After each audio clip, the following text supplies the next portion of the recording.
Thank you, thank you. Others are coming. So here,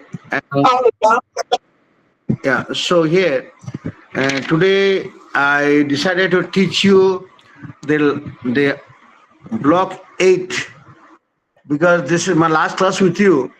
So I decided to teach you the last block of this paper, this growth and economic growth and development. And because I till now I taught to till the block 2 only, since I have limited classes with you all. Cannot do all things justice to you, of course. But since the classes were limited to with me, so this is being a last class of this, I thought to teach you block 8 because in block 8 we will be learning something about different economy in the world, like Chinese, Hong Kong, Singapore, and even your Taiwan, Brazilian, all things are there. So I decided to teach you something about other countries because questions might come from this area. And if time permits me, I'm planning to teach you some little bit about economic inequalities because this is from exam point of view, chance is there. It comes to you in exam, this topic. So today I'm just thinking to teach you the Chinese economy. The Chinese economy. Okay. Before this, let's think about the country like China. At present, the second biggest economy in the world, right after USA. So here, almost all developed countries, they reached the present stages in economic growth and development through different challenges, through different opportunities, through different atmosphere. So here, to understand the things the developed country passed through, we can learn something about the economy and possibility that we may imitate certain points because almost all countries, they undergone some common challenges and opportunities in the process of development. Repeating. It is important for the developing country economies. It is important for the development. It is important for the developing economies like India to understand and learn from different experiences countries they undergone to reach the economic stages of development. So here, how far China reached the present status in the economic arena, we ought to know their challenges, their experiences, and by which they overcome certain problems they have encountered also. So understanding Chinese economy is more or less one way, one of our learning experiences for us.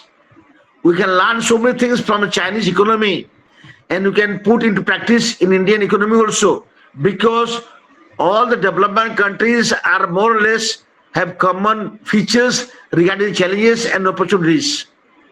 Here, China economy is just in front of us to know how the China passed through different hurdles, different challenges, different opportunities, different atmosphere, different environments, and reach the present scenario. We ought to learn so many things from their economy. Therefore, Chinese economy is more important for even Indian people or Indian planners or even other countries. They must look into the matter how the Chinese reach this point. So before that, let me tell you one thing, that before 1841,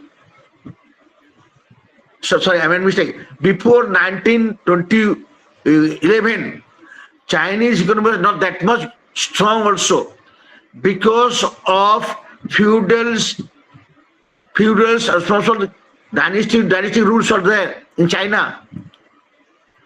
Okay, it was in the year 1911.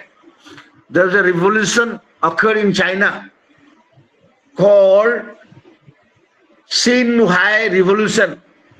Xinhua, Xiahai, Xiahai Revolution. It came there and it changed this system of China. And the name called Kuomintang, KMT, that is Kuomintang, reunited the Chinese small feudal lords and made a country called China. Just like that, India also. Before independence, before independence or during British rule, India was not like the united type. Princely states were ruling in India and became united India right after independence, let's say, through the courtesy of Sardar Vallabhbhai Patel. So also in China happened like that. A small feudal lords were there. They are ruling the countries, they are ruling the different small areas in China. And it came till 1921. And from 21, the Kuomintang unified these countries, and it came till 1949. And in 1949, Chinese economy was reformed in 1949 only. Then till 1949, China was not that much strong economically. So the reforms in China occurred from 1953 onwards only.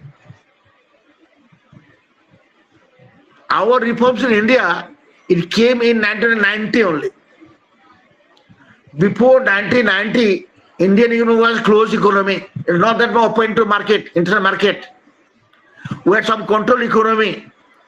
So also, China economy till 1953, it was not that developed. So the reforms came in China after 1953 only. So the reforms in China categorically divided in three parts. Repeating once again. Those who came late, I am telling once again that it is important for the development economy to understand and learn from the experiences that undergone or that experiences experienced by the Chinese economy. Through Chinese economy, all the development countries, they ought to learn how these people, they develop so far and became the second largest economy in the world now. That means developing countries, they can learn from each other, from their experiences, from their processes, from their planning areas, from their work activities, how they could achieve the things in their economic scenario. So those who came late in my class, and today I started, and I'm planning to teach you, teaching also, the block 8, that is Chinese economy. Because you may ask me a question, why you are going to study China economy? Because China economy became the second largest economy in the world at present, right after USA. And it was not like that much good till 1949. After reformation in China that took place in 1949 onwards, China started in developing economically. So the experiences, through the activities, through their work activities, we can learn so many things and put into practice in our economy also. Therefore, we must know how Chinese develop economically and what are the challenges, what are the expectations, what are the opportunities they experienced in the process of economic development in China. So we must understand their economy so that we can learn so many things from their economy for our economic development also. Therefore, this is included in our syllabus. So now here telling that if reforms in China divided into three parts. Number one is 1953 to 57. Number two part is 1958 to 62. And other one is from 66 to 76. There are three phases the Chinese economy passed through.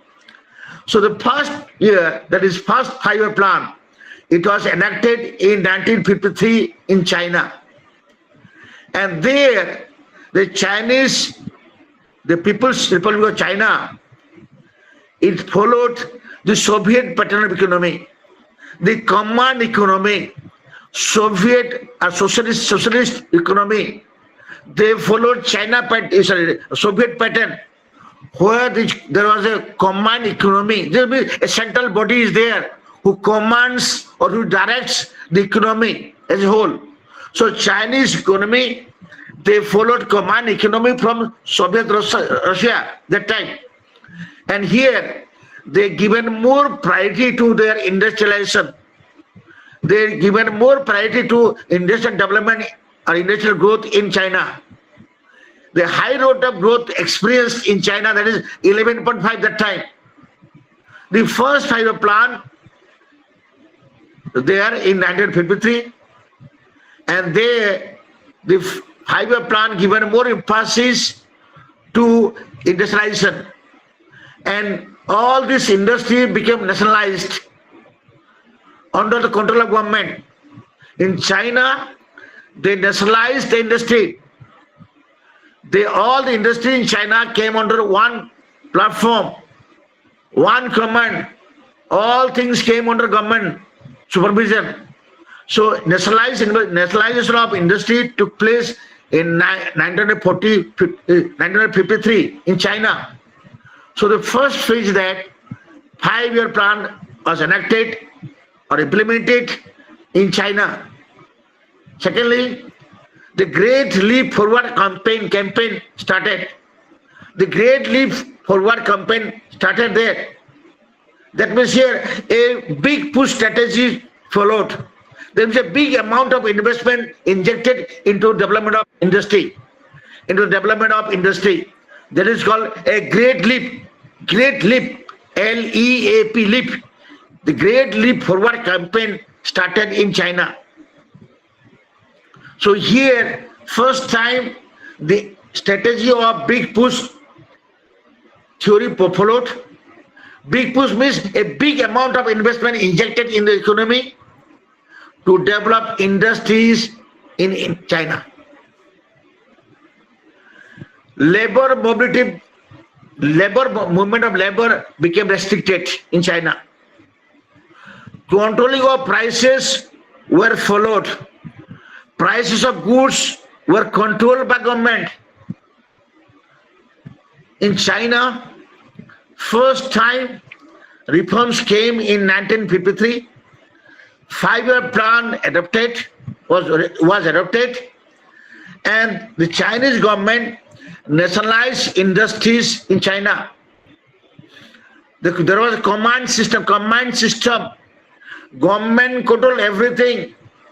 China followed Soviet socialistic pattern, where government controlled everything. And here there is a great leap forward campaign started. That means a big push strategy was followed. Big push means a big amount of investment was injected for the development of industrial growth. Here, maximum emphasis was given for industrial development in China. All industries were nationalized. All industries development strategy, whatever came, industrial development, all came under government control.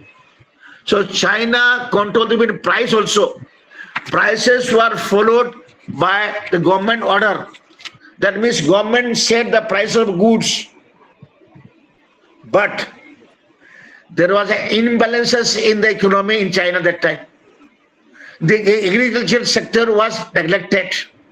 There was an imbalances, means agriculture industry were not in balance, because in industrial development took place, the growth of investment taken place. Investment was given too much importance, industrial development was too much given importance, and therefore there was a great leap forward in the industrial arena. That is 11.5% growth per year. It was seen in China first time. Okay.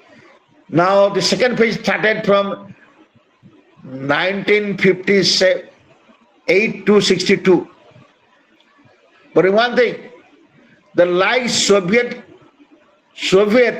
China followed the command system. It followed the socialism pattern of economy. Under the leadership of Mao Zedong, under the leadership of Mao, China leaped forward in the industrial arena. First time, the Mao, after experiencing imbalances in economy, Mao followed a middle path where agricultural development and industrial development should go together, what Mao conceived there. And under the leadership of Mao, the pattern of economy deviated from the Soviet model. First time they adopted in 1953 Soviet model. But right after this experience of imbalances in economy, there was deviation in the agricultural development and industrial development. Under the leadership of Mao Zedong, a new pattern was followed. That is a middle path. They tried to balance the industrial development and agricultural development. The Chinese economy deviated from Soviet economy. There is a deviation from Soviet model. They discarded Soviet model and chosen the middle path. That means given the more emphasis upon two sectors simultaneously, a simultaneous approach was followed. That is, agriculture and industries both were given importance. For that reason, China followed a different pattern that is called commune system. Communes were established in rural areas. Now you ask me, what is a commune, sir? It's a collective efforts were given more importance. That means all the lands of China cultivated under a collective one. All the villages were given land for cultivation. For cultivation, farms were given to villages as a whole. All the villagers, they collectively cultivated the land. That means the land, the ownership of land was with government. But the cultivators are given whole village land together to all village. That means the village land were cultivated collectively by the villagers without any ownership. And they farmers, they were given, everybody was allowed to join hand with these villagers collectively, and they're allowed to cultivate land. And whatever production was coming up, they were their income, provided they're supposed to pay some taxation to the government. This is called commune system. COMMUNES. Commune system were followed. Under commune systems, villagers were allowed to cultivate land collectively without any ownership. That means there is no private ownership was given. All land, farm lands belong to government. And lands were leased out to the villagers to cultivate the land collectively. That is called commune system. The earnings were coming to them after paying the stipulated taxation to the government. All incomes earned from land were belong to them. So cultivators, they are allowed to cultivate land. They are allowed to take the income from the land, provided they supposed to, or provided they pay taxation set aside by the government. This is called commune system. At the same time, people were encouraged to set up industry in their own backyard. Villagers were allowed to set up different industries in the backyard, their area, in their own village area, this own area. They were allowed, they are encouraged to start industry also of their own. But remember one thing, industry also belong to the villagers. No individual ownership was given. That means industries are collectively used by the villagers, agriculture also collectively cultivated by the villagers. So here different setup was followed by this Chinese, and this model was not there in the world, nowhere, nobody followed, not by science, Soviet Russia also, not by America also. That means through the experiences, through their experience and opportunities, Chinese developed their own model. And now this developed the Chinese economy towards a growth pattern, that towards growth. But in 1960, China experienced natural calamities in the form of flood and drought. So here I have a question. So, sir, basically the question will come in exam, sir. It will be like why the Chinese are developing, what are they following? That type of yes, question, sir. that's what this particular block, number 8 block, you check your book, 8 block, all Chinese economy there, Chinese, Hong Kong, Taiwan, Singapore, even South Asian countries like that, plus Brazil, and these are the syllabus in your block 8. And from block 8, one question is here to come. And possibly China. Okay, sir. Understood, sir. That's why I'm teaching this, okay? Each Okay, sir. block, No one, problem. We answer. from each block of the syllabus, we have 8 block. I taught you 1 and 2 only. And now I jump to 8 because there is no time, because my last class today. So I thought to teach this one. And if time permits, I may touch your block 3 also, sorry, 4. There one topic is there, economic inequalities. And this is from exam point of view, a little bit important. So if I'm possible, I touch that point, okay? Later on, please. Okay, sir. Okay.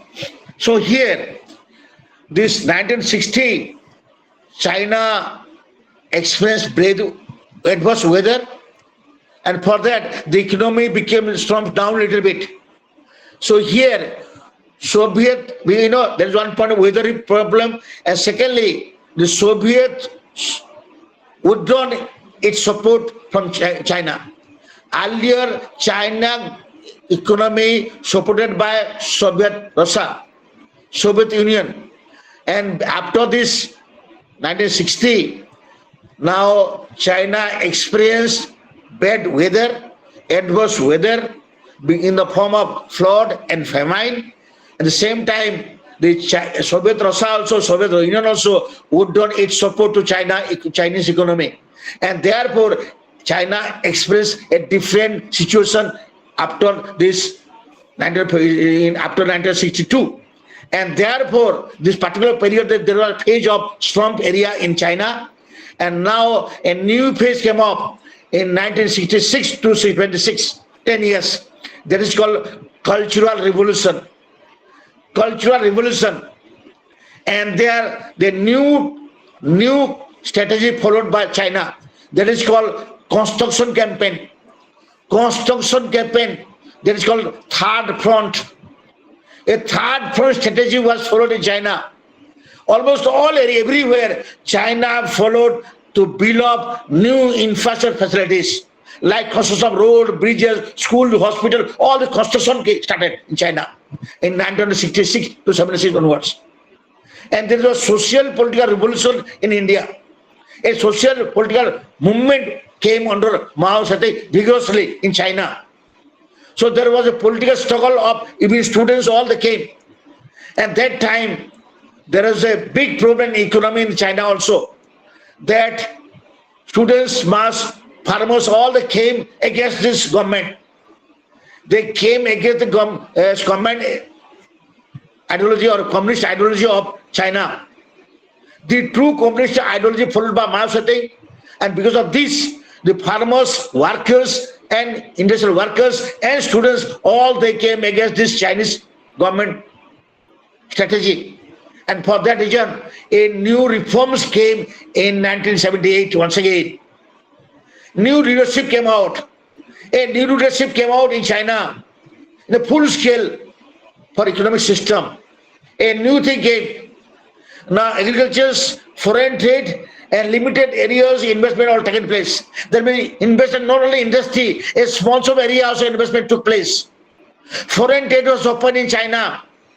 It was not there until 78. Till 78, foreign trade was not there in China. Suddenly, the foreign trade opened. Agriculture given more importance. Now the development of agricultural output raised in China. And now liberalization in the field of agriculture started. That means household responsibility system adopted. A new system came out. That this land divided into small plots. The village lands also divided into small plots. Okay, and now this ownership, without ownership, no doubt, the farms were divided into small plots, and the small units were divided, and the villagers were given the land to cultivate, not in a bulk, not a bigger way, but the small plots were created by the commune, and the farms' lands were divided and cultivated by farmers in a different way, not like a command type. The common land, the village land divided into small plots and cultivate different items, different crops. And now agriculture got a boost, got a thrust from down, and there was a big uplift in the agriculture arena. It took place. And after a stipulated area amount of tax, farmers are allowed to take their income, and it boosts the agricultural output. Agricultural productivity increased because the farmers, they got necessary incentives because they are allowed to keep the income with themselves. Suppose a particular plot of land were cultivated by 5 people in the land. All the income belonged to them except paying the tax only. But earlier what happened? Whole villages were cultivated the whole village land together. But now the plots were divided into small plots, right, of 78 onwards. Then the liberalization policy was followed. It is called household responsibility system. Household responsibility system was seen in the field of agriculture in China, right after 78 onwards. Okay, next one, the liberalization of price control. Earlier government were controlling the price. Now there are dual price system was seen in China. One is free market system, other is market determined prices. That means in the dual price, one is price is determined by the market with the free play of demand and supply. Free price was there. The same time government control price was there. So that dual price system was followed in China, right after 78 onwards. Earlier government were controlling price. Earlier government was controlling the price, but after 78 there was dual price system. One is determined by the market freely through the free play of demand and supply. Other one is control price. So a dual system was seen. But in the industrial field also some other reforms came. It is called industrial deepening. Industrial deepening means here industries were allowed, small packets of small industries were allowed to spring up. So here the policy of township and village enterprise was encouraged. That is called TVES. Sorry, TVE. TVE means township and village enterprise.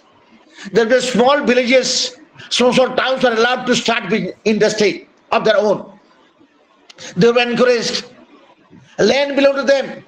No, land was belonged to government, but they were allowed to start the industries in the village area also. In the small towns also. Freedom were given. You are allowed to go and profit belongs to you after paying tax. Just like agriculture. Just like agriculture, the household responsibility system was followed. But here, the village state ownership, the township and village enterprise were followed. Here, the state ownership enterprise was there. State control industry was there, the same village control industry was there. And the state were given freedom. They were not central government rule over trade. State were independent. State were independent to start their own industry. Village were independent to start their own industry. The profit belonged to them. They can use the profit for their development after paying tax. This is a system followed in China. So even the state, village, social towns are encouraged to start a business. Industrial development took place in China that way. And this is called industrial responsive system. Industrial responsive system. Earlier in a agricultural field, household responsive system was followed. The farmland together, common land, divided into small plots. And a group of villagers, a group of farmers were given a chance to cultivate the land. The profit belonged to them, except they have to pay the responsible tax to government. And more than one thing, the ownership belongs to state government. Ownership belongs to state government. Land belongs to farmers. Land cultivation done by the farmers. Profit goes to farmers, but after paying tax only. So also in industrial sector, industries were encouraged by the villagers to start. Some of the towns were allowed to start the industries along the side by side with state ownership. At the side of state ownership enterprise. That means state ownership enterprise, the SOE and TVE were encouraged to start the industries of their own. They were independent start. The state were independent. Autonomy was given to state. Special economic zones were built up in China. Some areas were there. People are encouraged to start industries in the particular areas. The profit goes to them, except paying the tax only. Just like in Odisha, India also started like that, recently only. But China started in 78 onwards. This type of system. We follow China's pattern from there. That's why I told you, economic development is a process only. All the economy in the world, they went through so many experiences, so many plannings, and we are learning a lot of things for them also. And Chinese economy, they face so many problems, so many challenges, and they experience so many hurdles in their path of development, and they change their models from different to different areas. Different areas depends on the economic stages of growth. Depending upon these weather reports, depending upon the sentiment, they also molded their economy accordingly. They molded their economy accordingly. Now, next one. Now, foreign export import were encouraged. Foreign export import were encouraged. Just see, we encourage our export and import after 90s only. But China followed the pattern of reforms in 70 or 80 onwards. They foreseen the situation. They seen the futures of the Chinese economy 78, and they developed the economy. They just evolved that new pattern. They evolved that new way of thinking economy, and they shaped the economy in different way and reached this stage. But in India, we followed reforms, economic reforms in 1990 only, during the time of Narasimha Rao. See, around 10 years you are behind them. 10 years you are behind them. And now, therefore, you see the Chinese economy is too much. They concentrated in the consumer goods sector also.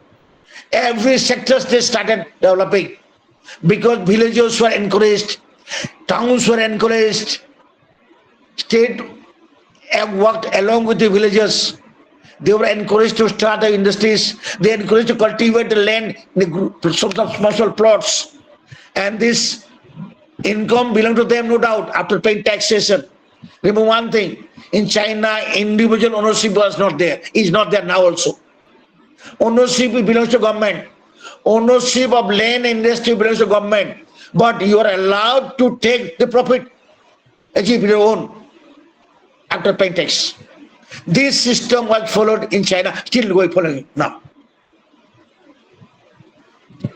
Now, that means now next that they attract FDI, foreign direct investment. Foreign direct investment, and that means all the companies were allowed to invest in China. It was not there. Export import was not there. Now next phase came 78 to 93, it came like that way. 78 to 93, a big change came in China economy, because Chinese economy opened the door to foreigners. They opened the door to the foreign investors to invest in China. And a special economic zones were created. Special economic zones are areas given by the government to the people, those are interested to develop industries with concessional rate. In India also started like that. In Bhubaneswar also we have in InfoCity. In Bhubaneswar we have InfoCity. This is called special economic zones. Here industries were allowed to set up their business. Industries were allowed to start their business here.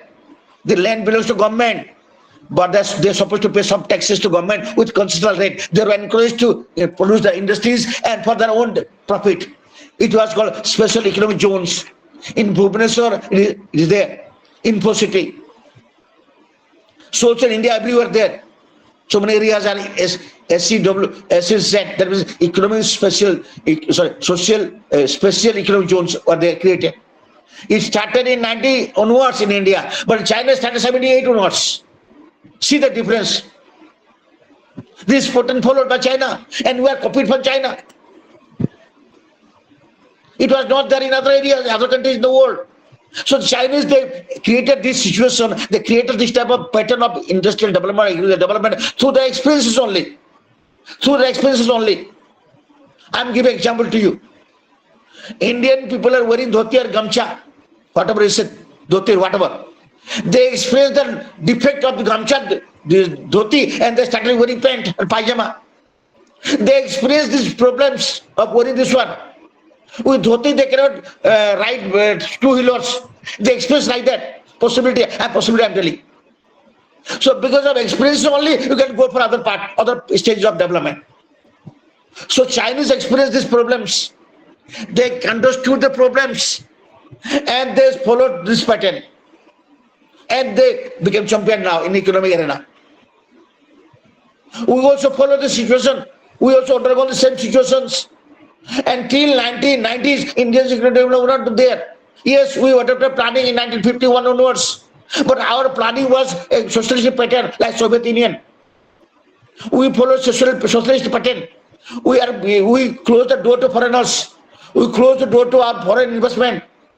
Till 90, nearing 50 years, say 40, 50 to 90 means 40 years. 40 years you close the door to foreigners. But Chinese pattern was just closed for 20 years only. Now 57 to 78.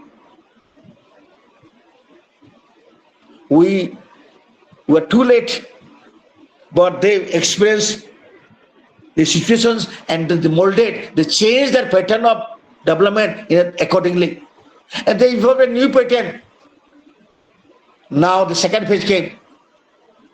1994 onwards, 1994 to 2005. From 1904 to 2005. First came 1953 to 57. Then 57 there was a change in the pattern of Chinese economy. Now came the first 5-year plan. They followed the strategy of big push. They nationalized industries. All belongs to government. They follow the principle of big push strategy.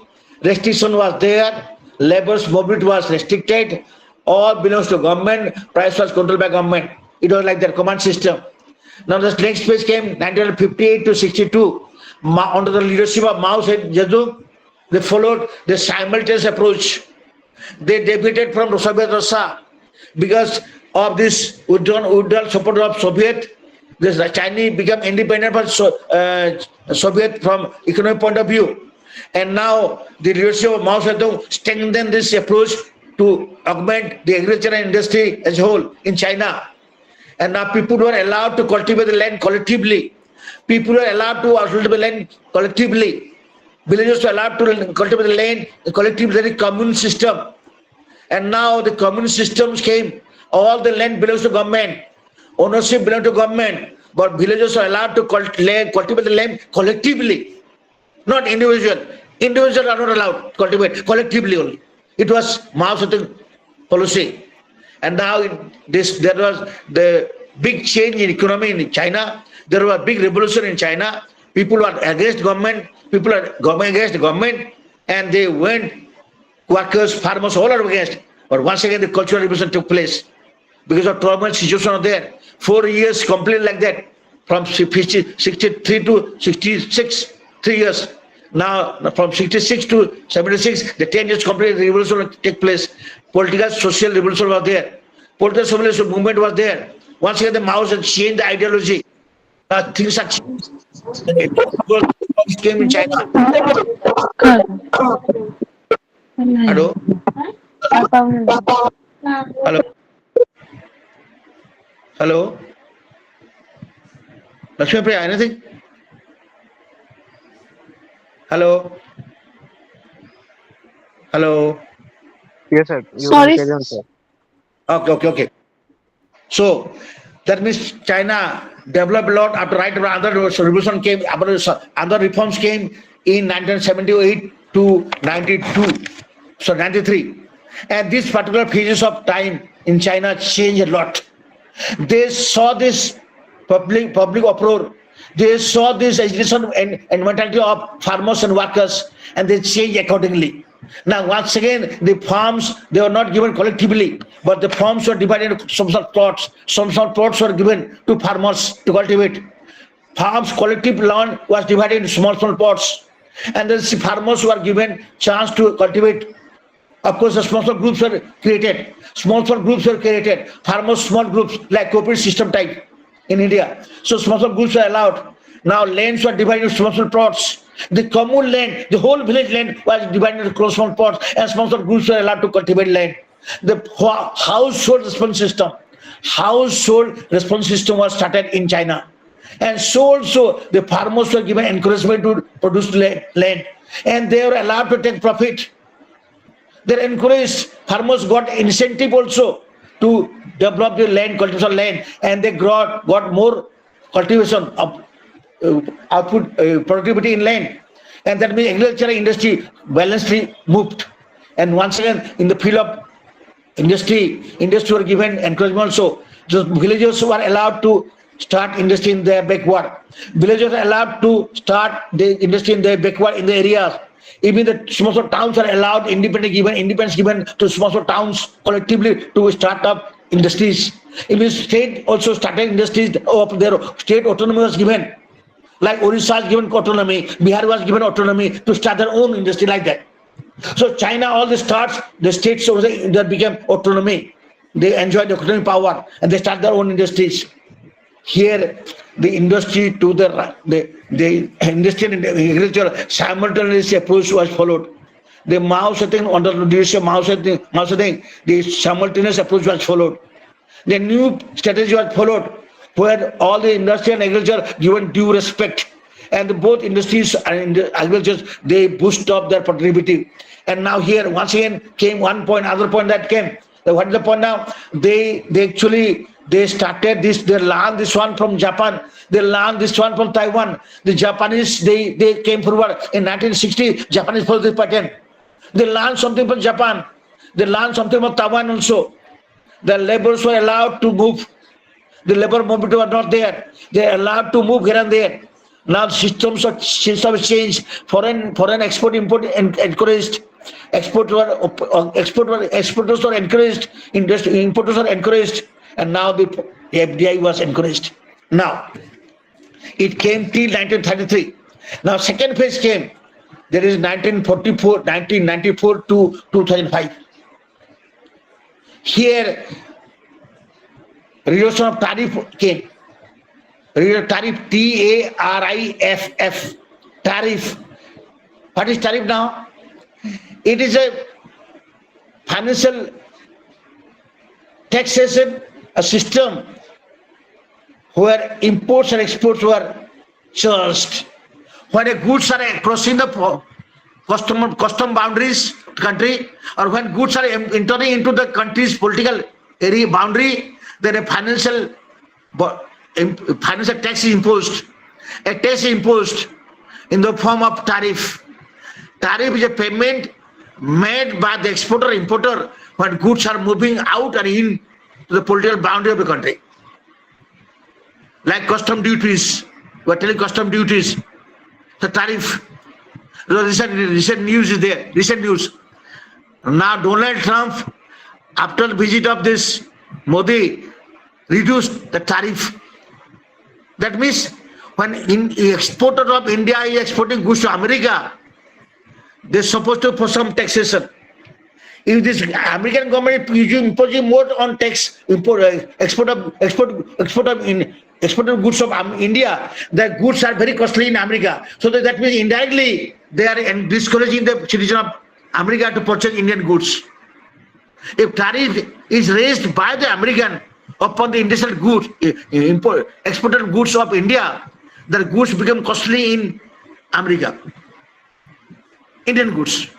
That means indirectly discouraging people not to import goods from India. Let me explain slowly, okay, this one. Tariff. Let me take time here. When goods are imported or exported, if the goods are crossing the political boundary of a country, this country is supposed to impose taxation upon the goods. I'm giving an example to you. Suppose China is exporting goods to India. Suppose China is exporting goods to India. Indian government has freedom to impose taxation upon the goods if it is crossing in political boundary of India. Then coming to India means Indian government is supposed to impose tariff, taxes. That is called tariff. Tax, goods tax, foreign goods tax. So here, if the taxation of India is Indian government too much upon the goods of China, then Chinese goods will be very costly in India. Price plus tax together is more price. That means indirectly we are telling not to purchase in goods, China goods. If tariff is increased upon the goods of China, then Indian people are discouraged to purchase China goods like that. So here Indian governments, so Indian exporters are encouraged to send goods to America.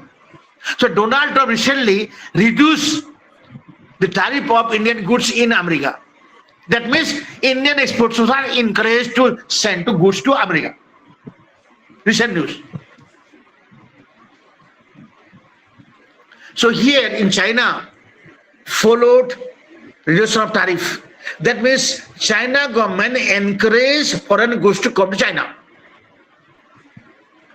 Reduction of tariff. That means in China followed reduction of tariff first. That means China also joined WTO, World Trade Organization. China was away from WTO, but China joined WTO after 94. You ask about India. Yes, India was the founder member of WTO. Okay, India was the founder member of WTO. That means you have to join. Once you are member of WTO, that means you have to follow the rules and regulations of WTO. How will you trade with other countries in the world? There are some guideline principles. We have to follow the guidelines laid upon by the WTO. Then only can trade with other countries. India the founder member of WTO, but China was not a founder member. China joined later only. That means whenever we are exporting or importing from goods to other countries or whatever we are doing, we have to follow some guidelines of WTO. There is a different chapter, okay? Anyhow, okay, then we will study in foreign trade. I think other semester is there. I'll be teaching that topic, I know. Okay, anyhow. So that means a new system was followed by China. That means the trade barriers were not there. The government cannot increase tariff or reduce tariff without the principle of guideline of WTO. That means there is no barriers, trade barriers. We cannot stop trade with other countries without the guideline of WTO, without permission of WTO. WTO is there in between two countries if there are dispute regarding trade.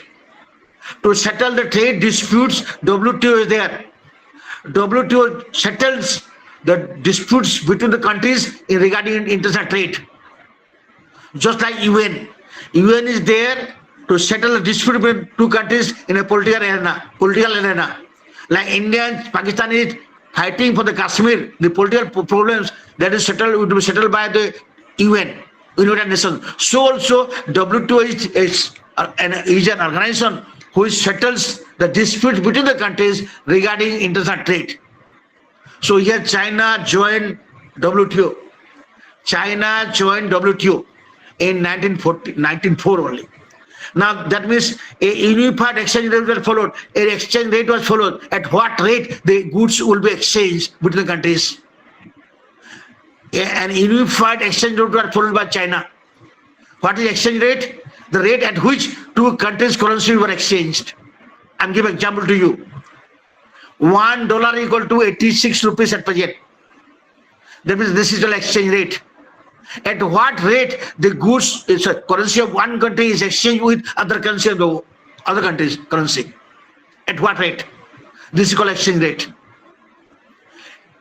Indian 1 rupee equal to Nepal 1 rupee equal to Nepal 160 paise. 1 rupee India equal to 160 paise in Nepal. This is the exchange rate. This is called exchange rate. At what rate currency of one country is exchanged with other country's currency? This is called exchange rate. So China followed an unified exchange rate with other countries. China followed reduction of tariff, trade barriers reduced. Barriers means hurdles, trade hurdles removed by China. That means foreign exports are encouraged. Okay. Now, China followed these gradual reforms in economy. Let's go to next economy, Hong Kong. Let me start Hong Kong now. Hong Kong. Because I have to cover so many topics today. And let me tell about Hong Kong now. Hong Kong. Hong Kong. Till 1841, Hong Kong was under China rule. 1841. And after 41, China Opium War in 1839, Hong Kong came under British, or the agreement with China government, China dynasty, that they taken China for 150 years lease. And recently, 1997 only, British colonial system or British government withdrawn from Hong Kong. Hong Kong British power withdrawn from 1997 only. That means they ruled Hong Kong from 1841 to 1997. Hong Kong was a colony of British rule, British Empire. So here, Hong Kong became independent, say another way, in 1997. But the policies led by Britishers are still followed in Hong Kong. There is a dual system. One country but dual system. One country is China. China is coming, controlling China. Hong Kong is under China. But rule system is different than China mainland. Hong Kong rules are different. What Britishers left out, the same rules are still there in Hong Kong. Freedom of enterprise is there. Free play of demand supply is there. No command system. There is no socialist pattern. Hong Kong is quite different than China rule. China's economic system. There will be two systems, one country. Okay. So anyhow, but they are two different countries. How can be they considered as one country? One country, but two system is China particularly separated from China mainland, economic side. The pattern of economy in Hong Kong is different than China mainland. Mainland, China. It is island only. Hong Kong is island only. So island system is quite different than mainland. I'm giving example to you. Suppose Goa, I'm telling Goa. India till 50, no, 64, I think. Till 64, Goa is not under Indian rule side. Though it is India. Though after independence, Goa was under India, the Goa pattern of Goa was not that Indian pattern till 64.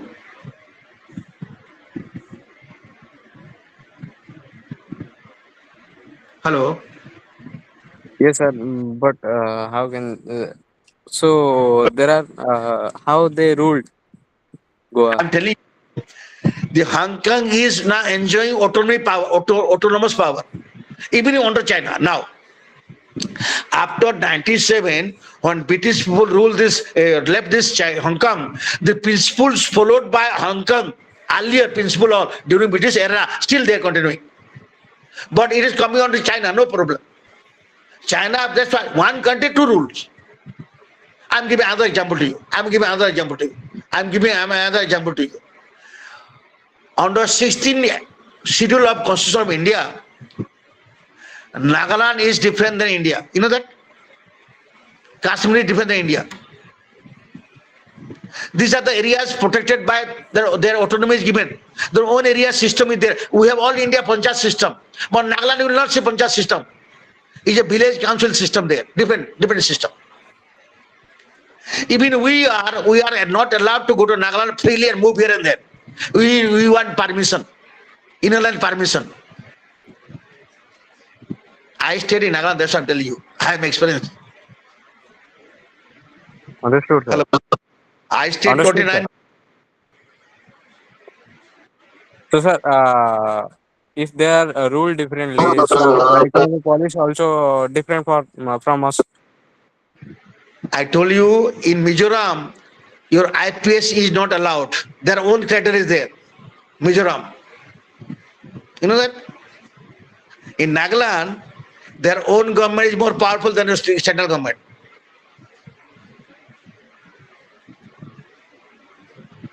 Okay, sir. But I stayed 29 years in Nagaland itself. So, sir, what are the economic systems are different from Indian systems, sir? We are following Panchayat system. Okay, you are Panchayat system. Yes, Panchayat, sir. whatever. They are not like that. The villagers are more powerful. Village council is there. They are more powerful. And land belongs to Nagas. You know that Nagaland. Even government purchases land from them. Government purchases land from them to do whatever wants to do. Suppose government wants to make a road, then government has to purchase land from village in Nagaland.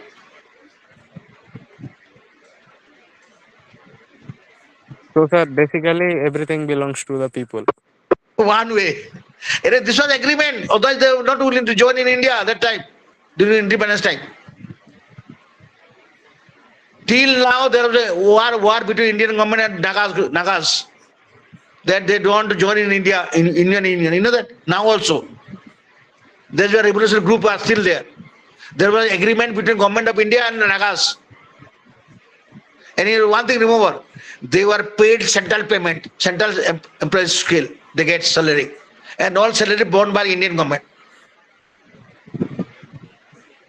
So, sir, there everyone is employed there. All Naga, no. Whatever job they're given to government job is Naga only. Only private job is like we people. Okay, sir. Even they never pay income tax, you know that? They never pay income tax.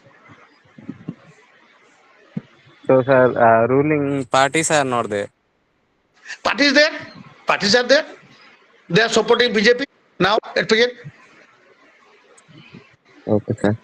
So, the rules are standard by the peoples, Yes. setted by the peoples. So the government can do whatever they want. The government cannot do anything. The villagers are more, they are called customary law. In a court, whenever they're fighting, in a court, disputes or problems, the villagers are more powerful. They are called village court. Okay, and Naga customary, they follow Naga customary law. Indian penal code would not work there.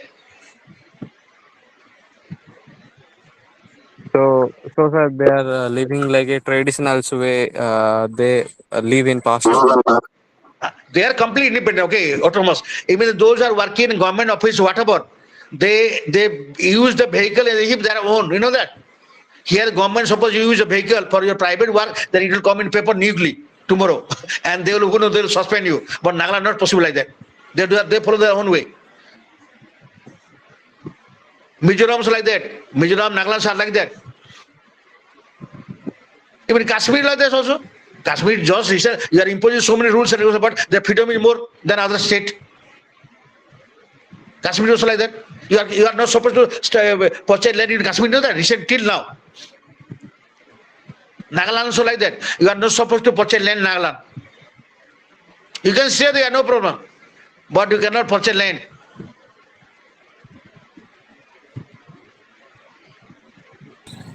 Okay, sir. You can carry on, sir. On your Oh, sir.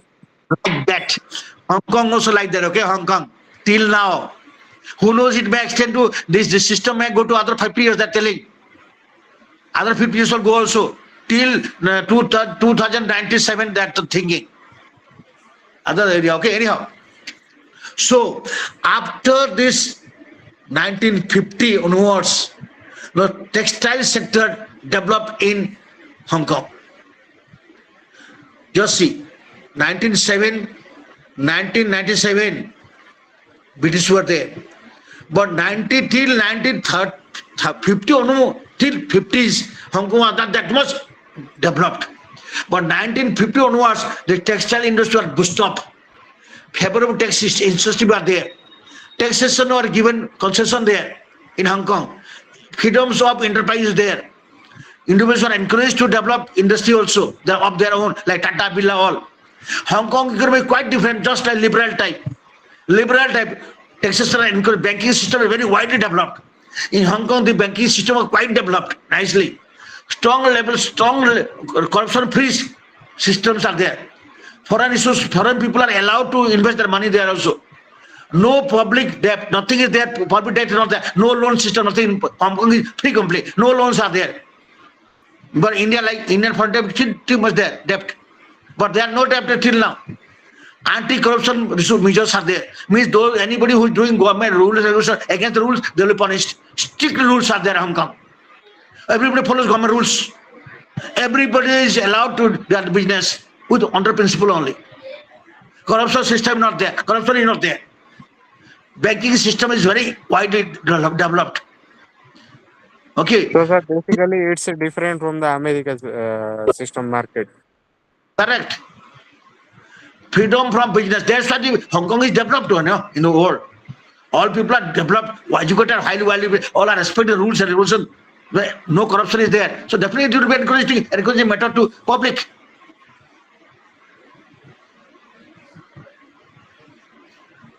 Hello. Okay, sir. Understood, sir. So one thing. No, I'm giving example to you only. I'm coming on the topic is I'm covering that area. What I'm supposed to tell you also. So Hong Kong was developed. Why?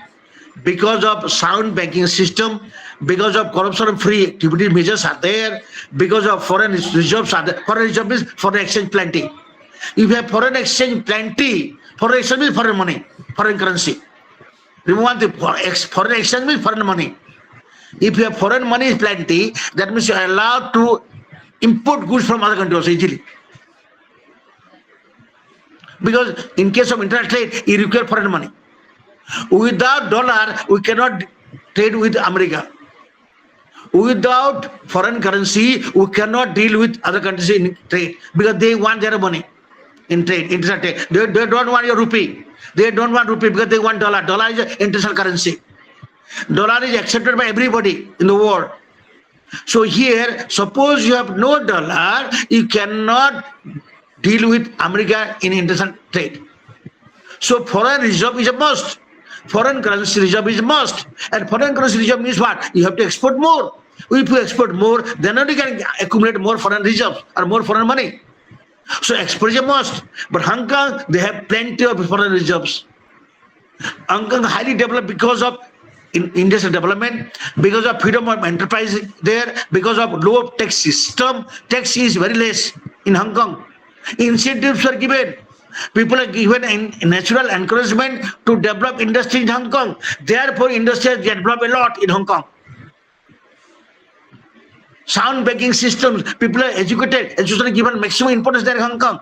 So people are literate, people are educated, people are they know what to export, import, how to start business, they know everything. They have developed a lot. This is China reputing, that is the story of Hong Kong economic development. Time is running away, let me take cover quickly another one. Let's go to South Korea. Little bit I'm hot, touching little bit. Because I have to teach the other part, that's why I want. Time is running away from me. South Korea. South Korea also is under rule of Japan.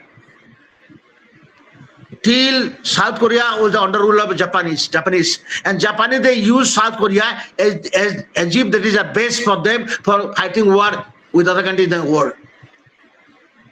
They use South Korea, Japan used that one just to fight war with other countries in the world, like Second World War all. So till this 1962, South Korea has not developed.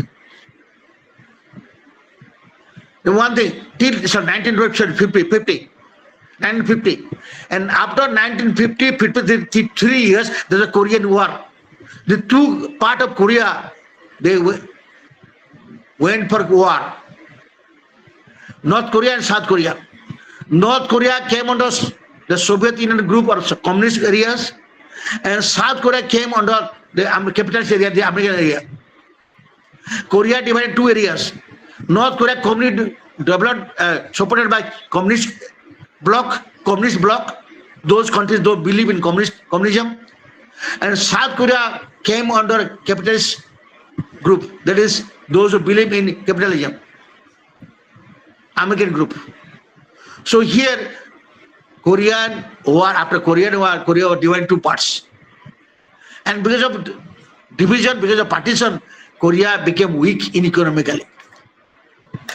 But in 1960 onwards, South Korea given more importance to education first and technology.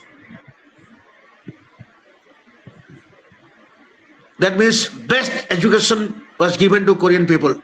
Education had developed too much, and they were given maximum incentive for education. Free education system is followed, and credit systems or credit all relaxed by Koreans, and they given more importance to development of science and technology.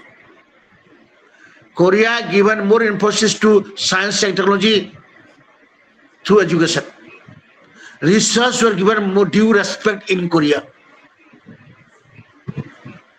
But in 1990, Korea expressed slumps in their economy because of the dispute between agriculturists and industrialists. Because of low agricultural productivity, farmers and industrialists or workers, they experienced low economic growth in South Korea. But in 1997, IMF, Industrial Monetary Fund, came into the rescue. IMF rescued South Korean economy by giving more loans to this South Korean. And South Korea, with this loan from IMF, used this fund for the development of technology seriously. And South Korean jumped from the low level of growth to high level growth. Now that their economy is so strong that they are also competing with Japan and China because of the technology only. A small tiny country, they fought war with North Korea, but economically they developed so fast because their technology and education system only. So also let's go to Singapore side. Singapore also till 65 it was under Malaysia. But remember one thing, Malaysia also under British rule. And they came independence from British from 63 only. But Singapore separated from Malaysia in 65. And Singapore was a top developed South Asian country in the world. So in South Asian region, South Asian region, a small area, Singapore, developed fast cooperatively. You know why? Because of industrial incentive, corruption-free, low taxation, export-oriented economic policies, and without interference of trade unions in the industrial belt. That means trade unions, they were not interfering in the development of industry in Singapore. Government-owned corporations were there. Privates were allowed to invest their money in Singapore without any taxation. No tax system in Singapore. Or if so, it is very minor. Low tax. Maximum incentive given. Corruption-free atmosphere. Skill and education is given more importance. And here, those are unskilled laborers, so they are supposed to go for training. So Singapore economy taken a dual course to develop fast. So Taiwan also like that. It was under Japanese control, then came under China, and they developed their goods from export side. Maximum importance given to export-oriented industries. Those industries are supposed to export goods to other countries. They were encouraged. Now India also doing same policy nowadays. Those they are planning to export goods to other countries. They are allowed to import good technology from other countries. Is the Indian policy now. That means here the export promotion was given more importance. How to augment export? Once export is given more importance and export of goods are more, then you can earn more foreign reserves, foreign money. Once foreign money is coming, then at least you can able to import what is required by you. So here, import substitution, industrialization, export promotion were the main criteria of Singapore and Taiwan also. Therefore, this economy is now developing fast compared to India also. Hello? Yes, sir. Hello? Yes, sir. Any questions? I'll teach other topic. I have no time because I have to cover things, other things. Okay. Hello? Yes, Any sir. question? Any question that you want from me? Sorry, any question you have to clear a doubt? sir. Dollar demand ଏତେ କଣ ପାଇଁ ରହିଛି international ମାର୍କେଟରେ dollar demand Demand? ଡଲାରର dollar demand କଣ ପାଇଁ ଏତେ ରହିଛି ମାନେ ଇଣ୍ଟରନ୍ୟାସନାଲ ମାର୍କେଟରେ good question. Good question. See, you may ask one question to me. Why dollar not rupee? In the international market, American economy dominating. They produce maximum goods to export to other goods also, other countries. The economy is highly developed. In the international arena, IMF, World Bank, all are controlled by America only. World Bank maximum funds given to by the America. IMF also maximum fund given to IMF because of America only. So all the countries money whatever they want money from IMF or World Bank, dollar is there. Because maximum contribution from America only. Almost all countries in the world they accepted as a dollar as a international money. All countries in the world, those who are trading each other, they want dollar because the other countries' currency is not allowed. I'm giving example to you. Suppose you are using rupee and you are going to trade with China, Sri Lanka. Sri Lanka money, they are telling we want to give us Sri Lanka money. Will you accept it? With this use Sri Lanka money, we cannot trade with America. With Sri Lanka money, we cannot trade with America. So why do we want Sri Lanka money? Why they want rupee, Indian rupee also? With Indian rupee, they can trade with you only, no other.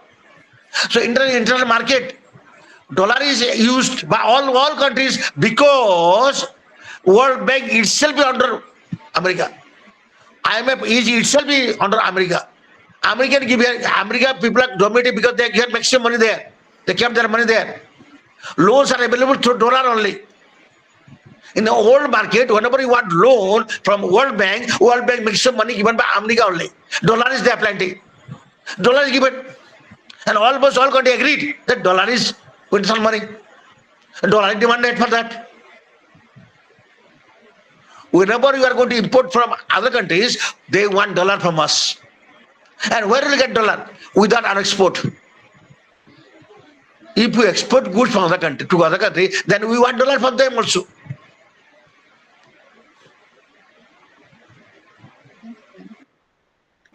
America ଯେହେତୁ ଗୋଟେ rich country ତ ସେଥିପାଇଁ କି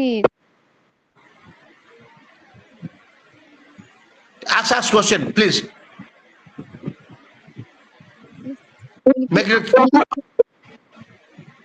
Hello. You ask. You are free to ask. Tell me.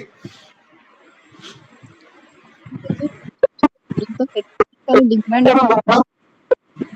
Because see, we need dollar because through dollar you can import goods from other country. We demand dollar because without dollar you cannot import goods from other country. ଆଜ୍ଞା sir ଯଦି ଫ୍ୟୁଚରରେ Soviet ରୁଷ number 1 ରେ ଆସିବ sir suppose Soviet ରୁଷ ମାନେ highest GDP country ଆସିଲା ତାହେଲେ ତାର କରେନ୍ସିର ଡିମାଣ୍ଡ ଟା ବଢିବ ନା ସେଇ dollar See, very good question. There is no more Soviet Russia. Okay, now Russia only. Soviet Union collapsed. Now it is only Russia only. Russian economy is fragmented. Of course, comparatively, it is no more strong like it is not strong like America now. Very weak now. I'm not too weak, but not like earlier days. Where earlier days, Soviet Russia was so strong to compete with the American people. The economy, the Soviet Russia crumbled. Soviet Russia, they become different countries. Tajikistan, Azerbaijan, all the countries are Ukraine, all they come divided now. So Russia is almost stronger like earlier time. So economy of Russia has crumbled, not strong like America. And one thing, Soviet Russia followed socialist pattern, government control. But America is capitalist country. Freedom is given, complete freedom, free, individual free. You can send goods, go whatever you want, whatever do. But Russia is not like that. Government control. ଆଜ୍ଞା sir sir ଫ୍ୟୁଚରରେ ଯଦି ବି କିଛି other country ବି ମାନେ ଆମେରିକାଠୁ ଉପରେ ରହେ ତାହେଲେ ସେଠି Future, yeah, see, future possibility that, you see, future possibility there, that is true. Future, future ଦେଖୁଛ ଯେ ତମେ ଯେତେ future ଦେଖିଲାଣି 500 ବର୍ଷ ଆଗକୁ ଦେଖିଲଣି. Near future, no chance. Near future, no country is close to America now. ଆଜ୍ଞା sir thank you sir That is theory possibility. You are thinking about 500, 1000 years ahead. Possibility in future. କିଏ ଦେଖିଛି ସେଇଟା ଯାହା ମୁଁ ଯେତିକି whatever you know by studying the economy of the different countries, near future possibility ନାହିଁ. ଆଜ୍ଞା sir We are trying, yes, we are trying to use our rupee within our region, Asian country. We are trying to use our rupee. That is true. That is true that we are using rupee by trading with our nearby country. Possibility, not sure. Finland not yet decided, not yet, no. Indian economy or Indian people are trying to use rupee with other countries, nearby countries, for trade purposes. They are not finalized.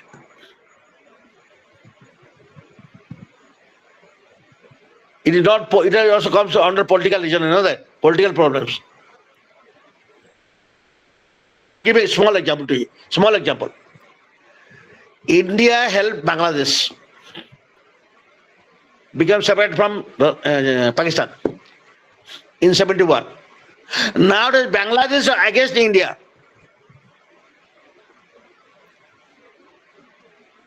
Which way Bangladesh will obey your currency?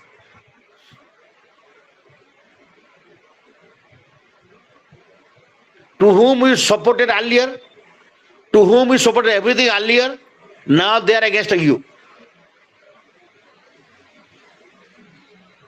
Hello? Yes, sir. Yes, sir. You follow this one? No? Yes, yes, sir. Listen news, I'm telling listen news. They're against your economy. They're against you also. So regarding the rupee also problematic now. So you are international way dollar everybody is accepting. All accepted. Now let me give example to you. I'm giving a small example to you. Suppose Indian people all that accepted Tino ko paisa bhabi. If all accepted tin as money, all accept non-tin is money. What is money then? Money means a general accepted a measurement of value of currency is money. Generally accepted. समस्त agree होते बोले कि पैसा है छोटा paper को कुछ जाबे पैसा everybody accepted not universe everybody not except Indian people only. So when all are accepted as money, so that's why it is money. So also all countries in the world accepted that dollar is money, international money, that's why accepted. We accepted this money with a small page of paper, a photo of Mahatma Gandhi, photo, small paper, we are telling money. That's why accepted money.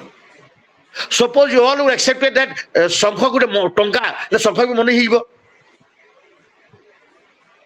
Like that. So all whole world accepted American dollar as money. But American economy is very strong. They are more strong in trade and international trade.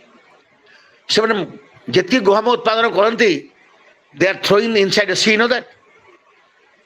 In America, the wheat produces so much they produce wheat that they throw inside the sea, you know that? That much they produce. People say less. They produce plenty of wheat. And instead of giving to other countries, of course they are giving some countries as aid. Still they are dumping inside ocean. That much they produce. So food problem not there. But Indian is suffering from food problem also. As long as you are not good in our food side, we cannot concentrate brain. We cannot concentrate for development also. Remove this one. If you are hungry, you cannot sit idly. You cannot study your matter properly. Study also. Lesson.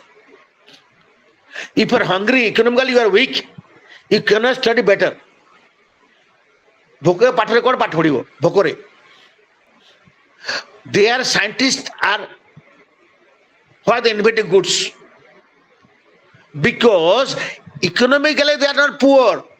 Food side they are not worried about. They are not worried about children also. They are not worried about what they are staying also. How they are staying, not worried. Because they are comforts. Plenty of comfortable life they enjoy. They are so rich that they have power to or they have time to think about the goods, think about the production, think about invention. We are struggling to build our house. We are struggling to feed our belly. We are struggling to think about our relatives. Too much worried about our life. So when we are too much worried about life, how we concentrate for development? This is Indian people. You are struggling for your life first. You have no money to purchase medicine from your health. You have no money to purchase your food first. And whatever food available with you also, not nutritious one, not quality traded one. Quality side is weak, very weak. But America is not suffering from that area. Their economy is strong. Their quality of food is very strong. Full of nutrition. Health is quite better because scientific health system is there. You know, health insurance is there. They are disease-free people. Their scientific medicines are there available. Health care, government takes care of health system in America. Health system is government taken care of. Here, though, you are suffering from what medicine also. So economically, you are very weak. Since you are economically weak, who cares our money? Who needs our money? but they are strong. They rule whole world economically. Their goods are produced plenty. They can export goods to any country or corner of the world. Sir, I'm, ତାହେଲେ I'm, unemployment rate ବହୁତ କମ ଥିବ। huh? Sir, ଆମେରିକାର unemployment rate ତ ବହୁତ କମ ଥିବ। Achi, unemployment achi. Unemployment achi. So you don't think that there are no poor people are not there. Poverty was a quite different type of poverty, you know that. Our poverty is quite different, and their poverty is quite different. Our poverty is survival one. How to survive. Their poverty is how to maintain it. Let me explain to you this difference. I'm telling difference now. I'm telling difference now. Jobs are for only educated people. And one machine suppose five are working, 5 are supposed to work. If 6 people, there will be 6 people unemployed. But these unemployed people are not burden to the society, not burden to the society. These fellow doing some work to feed. In our question, what about? Suppose our people are not working, they are searching government job. Our unemployment is quite different. We are searching job to feed ourselves, feed, khaiba kenti, bonchiba khali. They are unemployment, not bonchiba. Their unemployment is just to survive with good things. I'm giving an example to you. I'm giving latest news. Latest news. Today, there was a big strike in West Bengal. Why? 25,000 teachers were, their jobs were terminated. Gone because they were appointed in 2017 wrong way because of wrong policy of government, because of some scam, because of some unfair means they were appointed, and Supreme Court told them that your job is no more, terminated. These 25,000 people, those were teachers for 5 years or 6-7 years now, they were unemployed now. They were appointed unfairly. They are not thinking their ideology, but they want job now back. Because some are telling we are married, some are telling we have children, we have sickness, what not all. How come government will take our job? In West Bengal, this is the latest news. Unfair means why the government allowed this one? Unfair way. Why government appointed like that? That cannot be seen in America, no? This type of patriotism, this type of nepotism, this type of favoritism, this type of taking bribes or whatever, that are not seen in America. So their unemployment is quite different. They have poverty is there. I'm not a no poverty. Everywhere throughout the world, poverty is there. But their poverty is high standard. Our poverty means stealing only. Stealing is there. And against government. But they cannot tell against government. They are doing their best. I'm giving another example to you. Maximum suicide come from rich people, not poor people. Suicide come from rich people only. Poor people never. Out of 1 lakh or 100, one you may get suicide for poverty side. But it comes from rich only. You know why? Because the way they live their life, because the way they enjoy their life, even once they go a little back down, their brain is not working and they can commit suicide. But poor people, they are struggling to survive. They are struggling to survive only. Why they commit suicide? They have option begging. They have option to survive begging. But rich people, they cannot beg. Once the business collapse, they suicide. Once they educated, frustrated, they commit suicide. So suicide comes from rich people only, not poor people. Hello? Yes, sir. We are following, sir. Like that. American people, their poverty is there, but their pattern of poverty is quite different than our poverty. Our poverty is survival only. Their poverty is maintenance only. Unemployment there also, but they have innovative ideas also. They do something. They do something to do. But our is what? Once you are unemployed, we are frustrated, we are searching government job.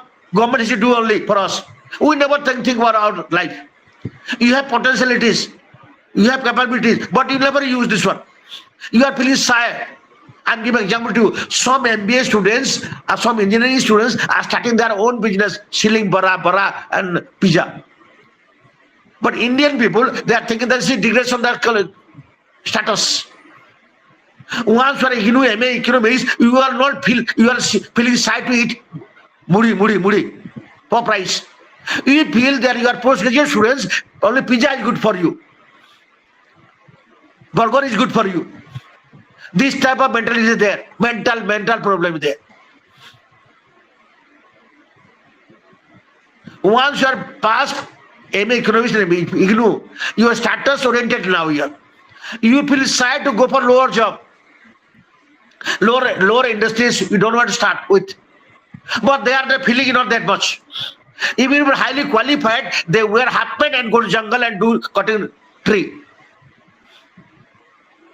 That I've seen in Northeast.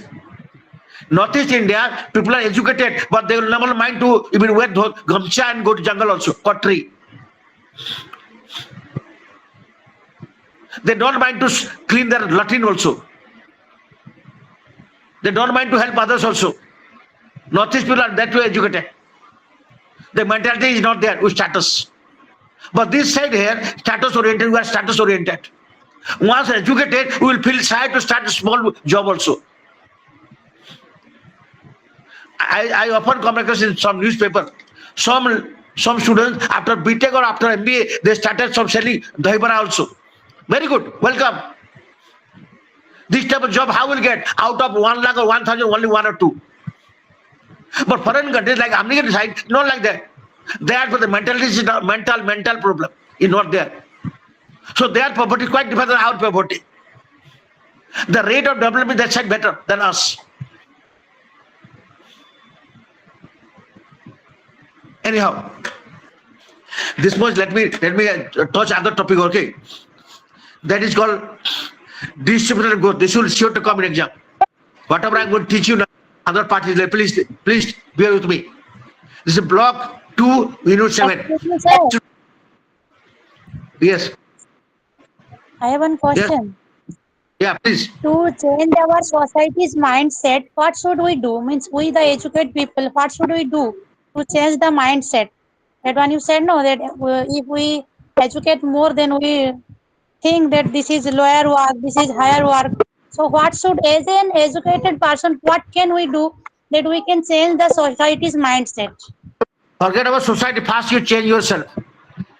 Don't see the things you cannot do. You cannot change your friend's mentality. You cannot your society change. You cannot. Nobody will believe your society. Your thinking. You first change yourself. Believe that you have capability.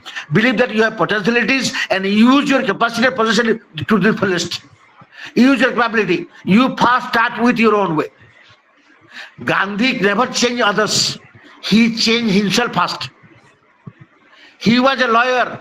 He was also wearing suit in South Africa. He was also British barrister. He was highly qualified. He came to South Africa. He was a lawyer there.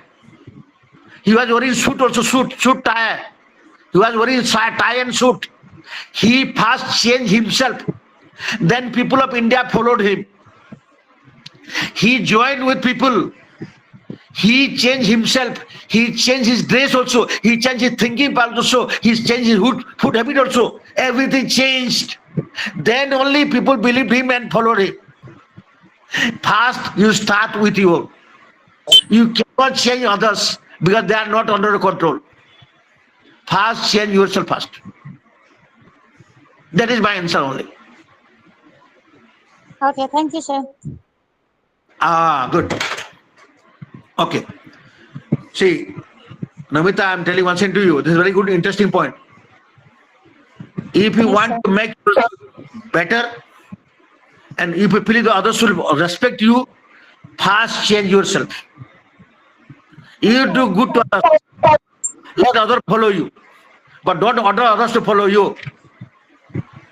Okay, sir. It's good answer. The topic is distribution and growth. This is a very interesting topic. Okay, this is sure to come in exam. I am believing. Distribution of income in the country has always been an important topic in all nations. Means how to distribute the income. Economic development is taking place. Development is there. But why poverty is still there? Because our distribution of development growth is not fairly done. The growth of what is developed, what is grown in the economy is not fairly distributed among the people. The poorest people are not benefited because it is not reaching their door. From Indian context, I am telling you, Indian context. Earlier, when government was giving a loan to people, money to people, before reaching the people money, before reaching the poor people hands, there are so many middlemen. Middlemen are plenty. 1 rupee going to the fellow means last is that fellow reaching only 15%. It was statement by Rajiv Gandhi. If center sends one money to one fellow, 1 rupee, the last, ultimately the man receives only 15%. In between the boy and government, 85% gone. It was the situation. But nowadays government changed the situation that direct money, it will come to their own account. The benefit from the government is coming to a beneficiary account. That point I am hitting now. So here, economic inequality, topic is economic inequality. Whenever I am talking economic inequality means suddenly you are coming to your mind that income inequality. There are rich and poor. Rich and poor are available in the society. Why? Because the development, what is government is carried out, what government is undertaking, the development is not reaching the needy one. It is not reaching the needy people. The fairly distribution is not there. Fair distribution is not there. Whatever government is doing, it is not distributed fairly among the people. Therefore, there is a big gap between rich and poor. There is an unequal distribution of income and wealth. Therefore, there is a prevalence of rich and poor in the country. Because, I told once again, if the economic growth is fairly distributed, there won't be any gap between rich and poor. That is my topic. Because the income is not distributed fairly, there is unequal distribution of income, the society. Therefore, economic inequality is there. And economic inequality means there are two things. One is income, other is opportunities. One is income, yes, income. Some are earning more, some are earning less. And this is happening because of your qualification, because of capability, skillness. Other is opportunities. Even if both are equal, some are enjoying opportunity, some are not enjoying opportunities. 2 points. Major points are two. Because of this, we will see or we come across economic inequalities. Number one is income. Number two is opportunities. In the society, suppose A and B are working. Both are getting job. One is getting 10,000, other getting 9,000. The difference is there. And once difference is there, the income difference is there means the standard is different also. This is there. Some are working as laborer, some are working as officer. Income is different. Some are receiving more, some are receiving less because of work rendered. So the economic inequality is there. In other ways that opportunities. Some are getting opportunities, some are not getting opportunities. Even if they are staying in the same society, some are favored, some are not favored. Some are enjoying opportunity, some are not enjoying opportunity. Therefore, inequality is there in each society. Rich and poor is there in society. One thing, income, when I talk about the income side, income is two types. It's a point of time or lifetime. At this moment, how much the difference in income between A and B? That marks the rich and poor. At present, A is getting more salary, B is getting less salary. So income inequality is there. In the long lifetime, other issue is there. A man is, after retirement, he is not earning anything. A man is working, he is earning more. Gap is there. The person who is retired from job, he is earning less or not earning at all. He is poor completely, and the person who is working till now, he is rich. That is your inequality. At the same time, the person who is earning money from his own work, and the person who is not working anything but sitting at home and he has since wealth, he is earning also money. Gap is there. Income two types. There are two types of income. One is earned income, other is unearned income. Please listen carefully. This topic just come. It will come in short note, I think. Possibility. Inequalities of income and wealth may come. Economic inequality may come in exam. There are two types of income. One is earned income, E-A-R-N-E-D. E-A-R-N-E-D. Earned income. Other is called unearned income. U-N-E-A-R-N-E-D. One is earned income, other is unearned income. Earned income is whenever somebody is doing some economic activities, he's earning money. That is earned income. Somebody is otherwise not doing any work, sitting at home, but he has some rented house.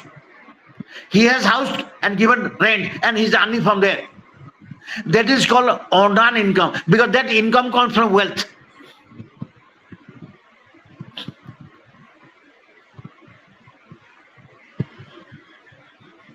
Bhoda ghararu paisa asuchi. That means you are not doing any work. Because you have wealth, and that wealth is used for that, you are earning money. That is called unearned income. That means that is two types. One is your own wealth, other is inherited wealth. Came from ancestors' family. With father, mother, they given you. Or something you earn during the time of work. So that's what creating inequality in income in society, rich and poor.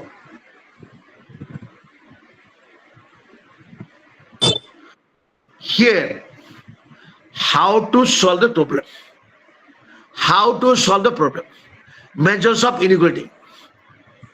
Hello? Yes, Hello? Yes, sir. Yes, sir. We are listening, sir. Good. Please do, because this is more important for at least questions will come here from here. That's why I'm touching this point. Number one, once government is doing fair things, government should impose more taxation upon the rich than the poor. This is called progressive taxation. Progressive taxation means more money, more tax. Less money, less tax. Now, recent news that those who are earning per year below to 12 lakh per year, they are exempted from income tax. Recent news. That means you are paying tax once you are earning this much per year. A slab is given, lab, or a mark is there, drawn. Below this one, you are not paying tax. Below this much, you are paying tax. And moreover, if you earn a lot of money or more and more money, that means you are paying more and more money. Tax as tax. This is called progressive taxation. Proportional taxation means everybody paying same tax. Rich or poor, no matter. If all are paying same amount of tax, that is called proportional tax. Same percentage of tax. Suppose a person who is earning 100 rupees also paying tax, like purchasing shop, bathing shop. This same shop was purchased by a rich fellow also paying tax, same tax. Or other way around, if a person who is earning 100 rupees paying 10%, a person who is earning 1,000 also 10% means 1,000 pay him. And you are 100 rupees pay, 10 rupees pay. Same money. This is called proportional tax. So government should take measure to control the inequality of income only through tax measure. Tax measurement. That means this is called transfer principle. Something transfer from rich to poor. Transfer principle. Some benefits are given to poor people which are not given to poor rich people. I'm giving example Delhi. Delhi and Karnataka, women are not paying bus fare. Bus fare not given. It is gender bias only, gender side, encouraging ladies. But I'm telling poor people, yes, those are poor people, they are given ration freely. Free ration is given to them.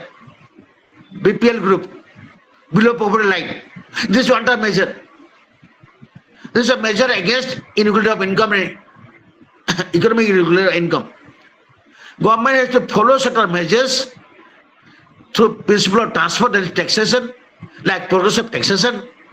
Number two is possibility that if there's some fee amenities are given, fees are given, fees or fees amenities are given, like healthcare system or ration food system, like that. That means people are enjoying this one. But there are some two approaches of measurement. One is personal distribution, other is functional distribution. Personal distribution means here, personally you are helping people. Personally you are helping people. Rich people are less help, poor people are more help. As I told you, some ration, free ration, whatever. But functional distribution means whenever two are working in a job, how much factors are contributing. According to factors given rest concession. According to factor. What factor? Because factor decides rich and poor. Factor decides rich and poor. What factor now? We have four factor production. Land, labor, capital, organization or enterprise. So entrepreneurship. So here, this scarce factor is more demanded. Give an example to you. Capital is more demanded, so high price, rich people. Labor is demanded less because supply is more. Labor supply is more. When labor supply is more, the factor labor is more, therefore the price of labor is less. So those are possessing this factor, they are poor people. For example, workers and laborers. Workers and laborers, they are supplying labor. And labor is plenty, not scarce, not limited. And supply is more, demand is less. And when demand is less, price is less. That means their income is less. So the factors earning less money is poor. The factors which is scarce, like capital, and that belongs to only rich people, they have only capital. And demand is more, therefore they are rich. So factor contribution also decides inequality there. But government should take a measure. What measure? Laborers should be encouraged by enjoying some freebies. Laborers should be enjoyed some freedom of expression, freedom of enjoying some goods in terms of goods. Therefore, they should be given some freedom, like health insurance given, free education should be given, ration is given, should be given. All these measures are there for rich, poor people. Because they are poor, because of the factors are poor, because the factor price is poor, therefore they should be given something. Now, Kuznets says that he said there is inverted U hypothesis. One economist called Kuznets, he developed inverted U hypothesis. He says that if the rich and poor is the gap is there, ultimately they will join together in a longer period. Because those who are staying in rural areas, if they migrate to urban areas and they started earning money with the freebies, they can also enjoy benefits, then they will also become rich, like rich people. So he developed that ultimately, slowly, poor people, they can be rich. That means the inverted U. U is like that, so it will be inverted like that way. So here he says there should be some migration from rural to urban. And due to structural change of their work pattern, their poor become rich ultimately. This is Kuznets hypothesis. This is another type of measure. Now, what is the real impact in society? What happens really in society when there is gap between rich and poor? Point one. If there is gap between rich and poor is widened, it hampers economic growth. If the rich become richer and poor become poorer, then it hampers economic growth. Because economic growth is not that means fairly distributed. If majorities are not rich, the country will never develop. I'm just giving example of America, that's why. The percentage of poor is very less in America. The percentage of poor is very less in America. And the poor people, those are very less in America, they were given food to eat. So they have no food problem. Only problem the mental problem will be there. So that can be mitigated. But America, India, the majority are those who are poor, they have food problem to survive. The basic needs are not there. They have no shelter to put their head. Roti, kapda, makan. It is lacking in India. So here, if poverty is too much, or the rich and poor gap is too big, then it will affect Indian economic development. It affects Indian economic development. The countries, those are developed countries, the percentage of poor is very less. Percentage of poor is more less. In our country is more. Number one. Number two, some economists believe that, like for example, I'm telling you, Gary believe that some amount of poverty must be there for economic development. Some amount of poverty must be there. That means that there should be some gap. Some amount of gap should be there. Without rich or poor, the country will never go forward. That is his hypothesis. Some element of poverty should be there. Some element of inequality. Inequality is a must for economic development. I'm telling you once again. Just a paradoxical statement. It is a paradoxical statement. This side is correct, this side is correct. This statement for both end is correct. I mean, inequality is not good for a country development. First point.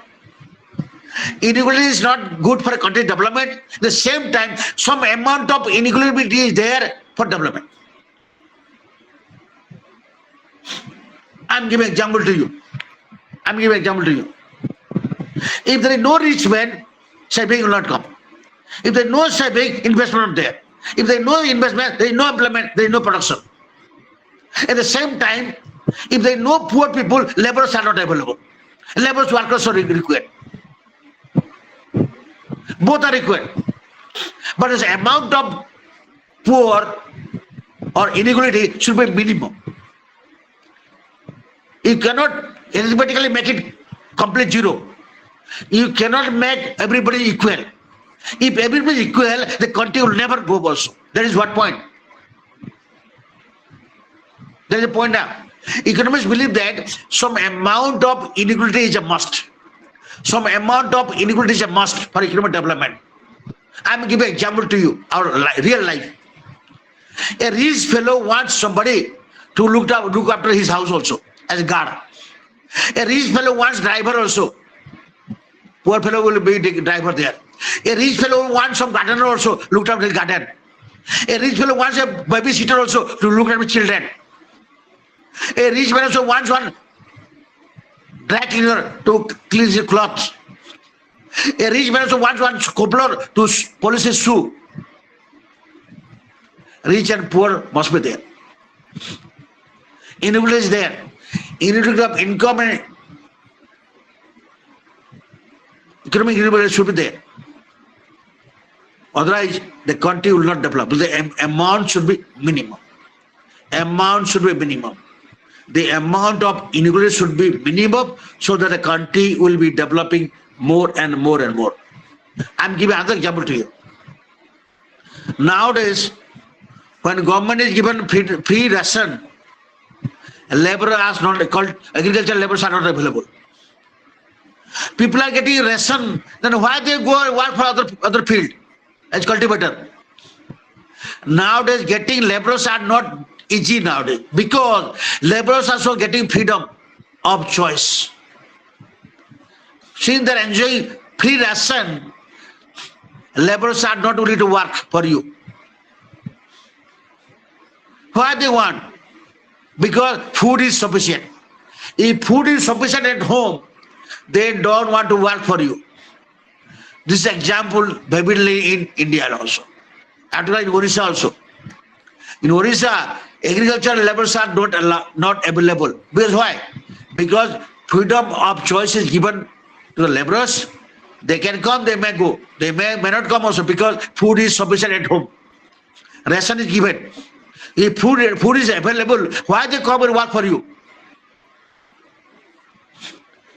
Unity of income is there, it will be there, and it will be necessary for economic development. Without this, the country will not develop. But the inequality of income and wealth should be minimum. Okay. Any question, please?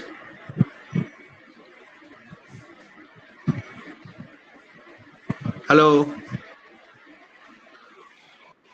Any question? Yes, sir.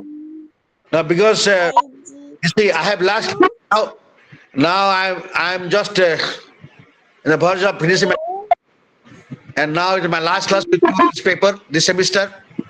So I hope that you are going to do better in exam, and other classes are there with you all. And tomorrow onwards, you will be going to other teachers are there to teach you. Other papers are there to be covered. And now I'm asking if any question that you want to ask me, please, you are free to do. Any question that you want to ask me?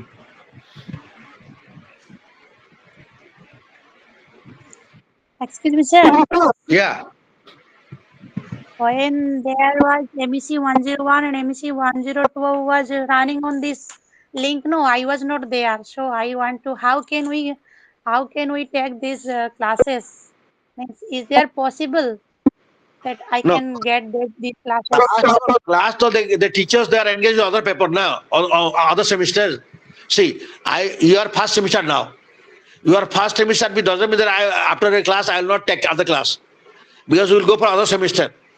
But if you want to get some information, please contact the teacher. If you know the phone number of the teachers, personally go talk with him, and if he is able or if he is free, he can help you. Okay, sir. Thank you. Because you see, after your class, we have to go for other class also, another semester. You are semester 1. Yes, sir. So with I'm other understanding, sir. But, because of my irresponsibility, I was not there. So now I am thinking that what will I do? any problem, suppose you have any problem, then you have to contact the teacher concerned.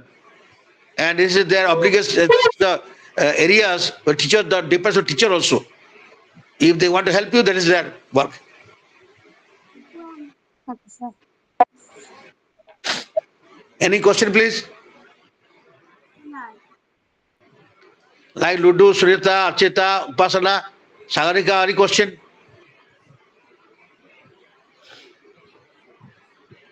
Regarding exams, I'm telling you, listen, I'm telling you now. Please prepare collect the questions of IGNOU.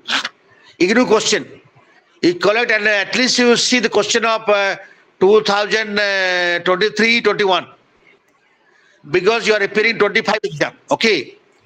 Suppose you are appearing 25 exam, then you collect the questions of 2021 and 23. So that at least you can see the question pattern, and from there question may come. I'm just guessing like that, okay? I'm just telling you, son, that if you want to prepare yourself, please prepare from there. Okay? Okay, sir. Okay, sir. Sir, how you question, ignore previous question? No, how means what? You have to contact your study center, contact your study center, and they'll help you. You will find it on. Yeah, you can get internet also. You get Ignore. Previous question papers are available. Yes. Ignore. Yeah. 2018 to 2024 December, not June. Yeah. Correct. Please help your friends. Okay. They just have to search in Google and they will find the document. But I feel that time 2005 you are preparing. So why not prepare from 2003 and 23 and 21? Sir, I download from 2000 to 20 and I'm practicing. Please do. But you give more emphasis 21 and 23, okay? Because I'm thinking 1 year gap always person repeats. I'm also thinking that. That's why I'm preparing previous year paper. 20 and 22. 20 and 22 is a bit similar. 20 and 22 be similar. 22 and 24 be similar. So I'm thinking about 25, 23, 21. Okay. People like that, okay? Yes, sir. Okay, sir. Okay, thank you very much. All the best for exam. Thank you, sir. Thank you, sir. Thank you, sir. Yeah, study hard. Thank you, sir. Okay, Alok, thank you. Nagarika, Ludo, all, thank you very much. And I don't know how you enjoyed my class, but anyhow, I'm grateful to you all. I have got only 2 classes of yours. We are grateful too, sir. How it like? Huh? Thank you very much. Subhratri, sir. Okay, thank you. Oh, yes.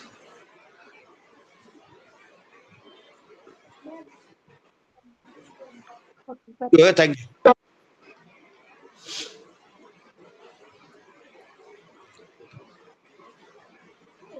good night, sir.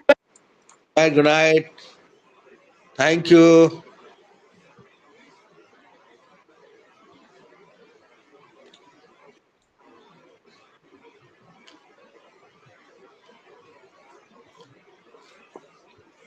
Okay. Excuse me, sir. Yeah. If you don't mind, I want to ask one another question. But I have asked to you in personally, but Okay, tell. I'm asking that there are 6 papers, no? So I have not prepared 6 papers fully. If I give only 2 papers in June, month, and later I'll give 4 papers, is it possible? Possible. Okay. Possible. If anyone is getting break in this, so what is the solution? Next year he or she will give again.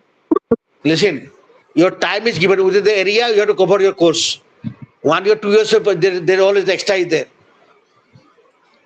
You are supposed to cover your MA within 26 somewhere. Okay. Sir, But you can go to upload, it also can go. sir, it may in 4 years, within 4 years,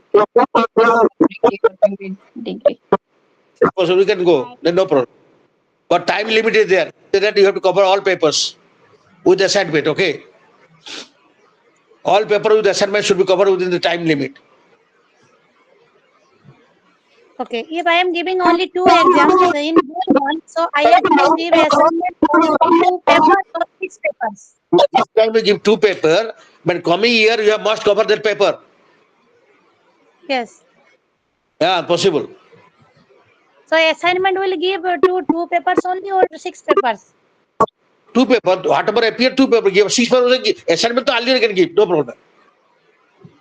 Okay. That is up to you now.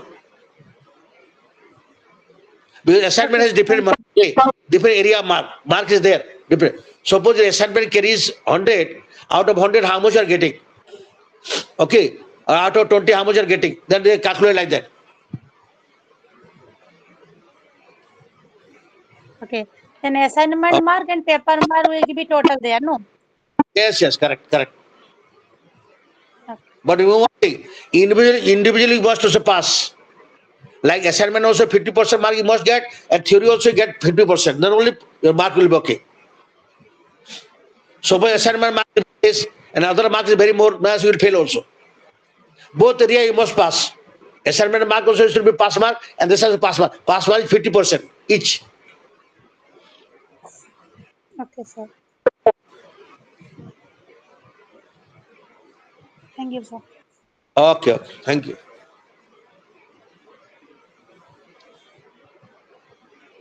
And whatever I said, if I faced any problem, I'll you have given WhatsApp number.